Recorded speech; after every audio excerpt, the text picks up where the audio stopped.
السلام علیکم دوستانو، زه هارون زواک یم او تاسو زواک ټي وي ګورئ. امید لرم چې ټول برو او جوړ اوسئ.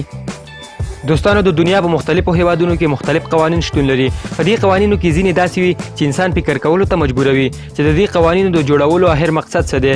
نو په دې ویډیو کې به تاسو ته د دنیا یو څو عجیبه او حیرانونکي قوانینو په باره کې معلومات درکوم. نو ویډیو تر اخره پورې ضرور وګورئ. سبسکرایب کړئ زواک ټي وي او د بیل آیکن هټ کړئ د معلوماتي ویډیوګانو تر ټولو مخکې د کتلو لپاره. نمبر 1 پیونرل لا اف برټش. دوستانو، د بریتانیا د قانون له مخې څوک د بریتانیا په پارلمان کې مړ کېدی نشي. مطلب که څوک د بریتانیا په پارلمان کې موجود وي او حالت یې ښه نه وي یعنی مرګ ته نږدې وي، نو دوی یې زر تر زره د پارلمان څخه وباسي تر څو مرګ یې په پارلمان کې واقع نشي. هغه ځکه که چیرې څوک د بریتانیا په پارلمان کې مړ شي نو د فیونرل یعنی جنازې مراسم یې په هاي سټیټ کې ادا کیږي چې ډیر زیات مصرف لري. نو د دې مصرف څخه د ژغورلو لپاره دا قانون جوړ شوی دی، خو تر اوسه پورې زیات خلک دا قانون نه عملي کوي.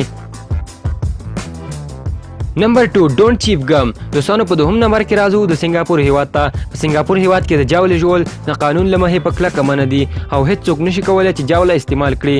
هغه ځکه چې د سنگاپور خلکو به ډیره زیاته جاوله استعمالوله او بیا به یې دا جاوله سړکونو، لارو، کوڅو، د اوبو پایپونو او داسې نورو ځایونو کې نښلوله چې حکومت او نورو خلکو ته به یې ډیر زیات تاوان رسوه. او په 1980 کال کې د 15 میلیونه ډالرو ټرین د همدې جاولو له امله تباه شوی و. نو همدې مشکلاتو ته په کتو سره د سنگاپور حکومت په 1992 کال کې د جاولې پر ژوولو ډیر سخت بندیز ولګاوه. خو په 2004 کال کې یوازې ډینټل ګم ته اجازه ورکړل شوه، هغه هم د ډاکټر د پرسکرپشن سره، ځکه چې ډینټل ګم د غاښونو د حفاظت لپاره استعمالیږي او هغه کسان چې دا قانون نه مراعات کوي نو $10 فاین یعنی جریمه به ادا کوي. نمبر 3 چاینا ون چیلډ پالیسی. دوستانو، اوس راځو د داسې یو قانون طرف ته چې په هغې کې د یو څخه د زیاتو ماشومانو پیدا کول جرم و. که څه هم دا قانون اوس له منځه تللی دی، خو بیا هم د دې قانون په باره کې تاسو ته یو څه معلومات درکوم. دوستانو، د چاینا ون چیلډ پالیسی قانون د چینایي لیډر ډینګ زیاپین لخوا په 1990 کال کې جوړ شوی و. هغه ځکه چې په هغه وخت کې د چین نفوس ډیر په تیزۍ سره مخ په زیاتېدو و. نو د نفوس د کنټرول لپاره چینایي لیډر ډینګ زیاپین د ون چیلډ پالیسی په نوم یو قانون جوړ کړو. خو دا قانون په 2014 کال کې د اوسني چینایي پریزیډنټ لخوا لغوه شو او اوس موجود نه دی. نمبر 4 آن هیډلایټس لا.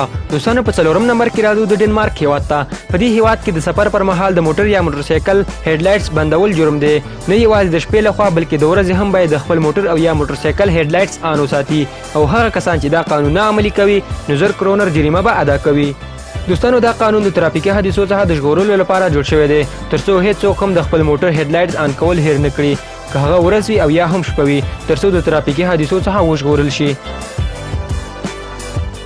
نمبر 5 لاس آف نارت کوریا. دوستانو، نارت کوریا یعنی شمالي کوریا په باره کې به تاسو هم یو څه معلومات لرئ.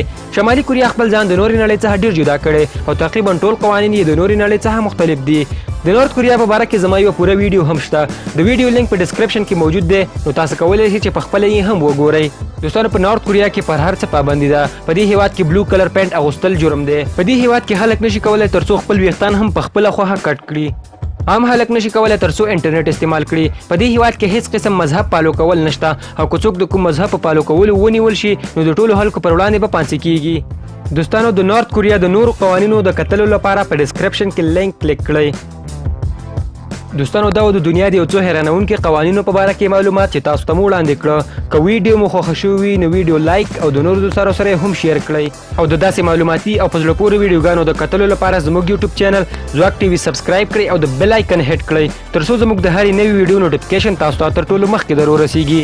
تر بلې ویډیو پورې مو اجازت غواړم. د ځان ډېر خیال ساتئ. د خدای پامان.